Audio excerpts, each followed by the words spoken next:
Menuntut ilmu hukumnya wajib bagi orang Islam. Nah, berikut 6 syarat menuntut ilmu dalam Islam.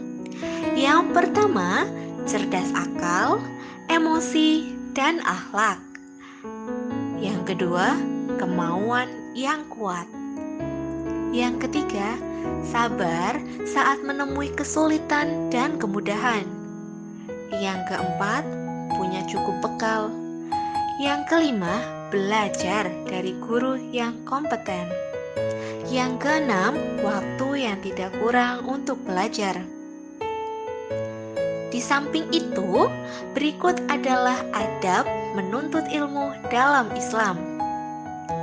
Adab yang pertama, diawali dengan niat. Niat yang baik menentukan keberhasilan seorang muslim dalam menuntut ilmu. Pentingnya niat telah diingatkan oleh Rasulullah SAW kepada umatnya, seperti yang diriwayatkan dalam hadis riwayat Bukhari Muslim, yang artinya sebuah perbuatan dinilai berdasarkan motivasinya atau niyah, dan tiap orang mendapatkan apa yang diniatkan. Mereka yang hijrah karena Allah dan Rasul-Nya, maka Allah Subhanahu wa Ta'ala dan Rasul-Nya akan membalas orang tersebut. Namun, mereka yang hijrah karena hal yang bersifat duniawi atau wanita yang akan dinikahi, maka dia akan mendapatkan hal tersebut. Adab yang kedua, melakukan yang terbaik atau ihsan. Selain niat karena Allah Subhanahu wa Ta'ala, usaha terbaik harus dilakukan tiap muslim saat menuntut ilmu. Usaha terbaik atau yang disebut juga ihsan akan mendapatkan hasil yang baik sesuai hadis riwayat Rasulullah SAW yang diriwayatkan oleh Tirmizi, yang artinya sungguh Allah Subhanahu wa Ta'ala telah menetapkan ihsan dalam segala hal. Jika kalian berperang, maka lakukanlah yang terbaik. Jika sedang menyembelih hewan, maka lakukan juga usaha terbaik. Salah satu dari kalian mengasah pisaunya, sedangkan yang lain menenangkan hewan yang akan disembelih. Yang ketiga, tawakal. Setelah melakukan usaha terbaik, tiap muslim menyerahkan hasilnya sesuai ketentuan Allah Subhanahu wa Ta'ala. Ali Ruqayyah menjelaskan, tawakal adalah sifat penting yang memungkinkan seorang muslim tidak menyerah. Usaha dan doa hanya kepada Allah Subhanahu wa Ta'ala menjadi bekal penting bagi muslim dalam menuntut ilmu. Adab yang keempat, menghilangkan sikap dan kebiasaan buruk. Ali Ruqayyah menjelaskan pentingnya menghilangkan sikap dan kebiasaan buruk lewat cerita Imam Syafi'i yang merasa ingatannya lemah. Guru Imam Syafi'i, Waqi, menyarankan muridnya untuk berhenti melakukan dosa. Menurut Waqi, pengetahuan adalah cahaya Allah Subhanahu wa Ta'ala, dan Allah Subhanahu wa Ta'ala tidak mau cahayanya menyinari dosa. Yang kelima, bersyukur pada Allah Subhanahu wa Ta'ala. Dalam firman-Nya surat Ibrahim ayat 7, Allah Subhanahu wa Ta'ala telah menjelaskan manfaat bersyukur dalam segala hal, termasuk saat menuntut ilmu Subhanahu wa Ta'ala. Nah, surat Ibrahim ayat 7 yang artinya sebagai berikut.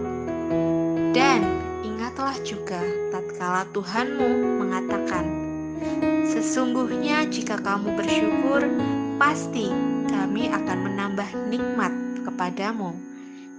Dan jika kamu mengingkari nikmatku, maka sesungguhnya azabku sangat pedih.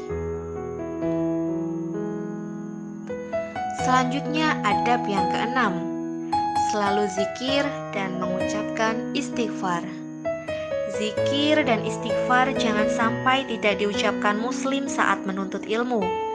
Ketika menemui kesenangan atau halangan, selalu ingat Allah Subhanahu wa Ta'ala akan menghindarkan muslim dari hal buruk sesuai hadis riwayat Ibnu Ibnu Majah, yang artinya dunia dan segala isinya adalah kutukan kecuali mengingat Allah Subhanahu wa Ta'ala dan segala hal yang mendukungnya atau orang yang memiliki atau memperoleh ilmu.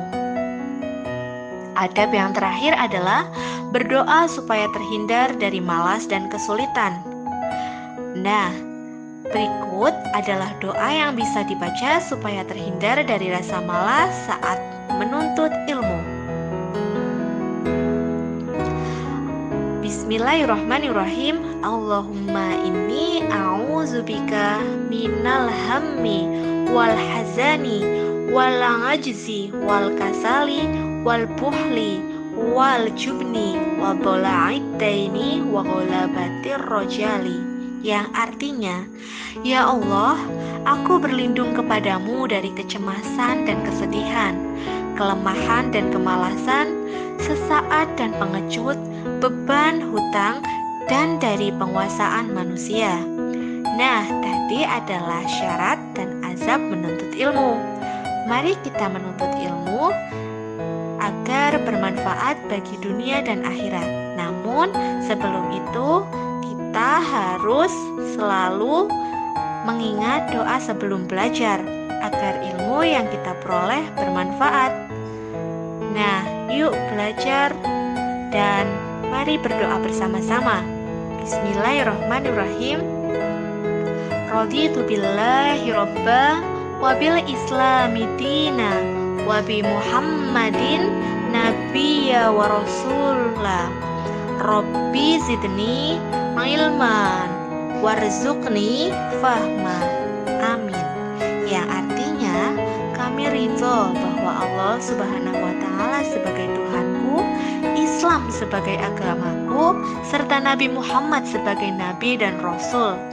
Ya Allah, tambahkanlah terhadapku ilmu, serta berikanlah aku pengertian yang baik.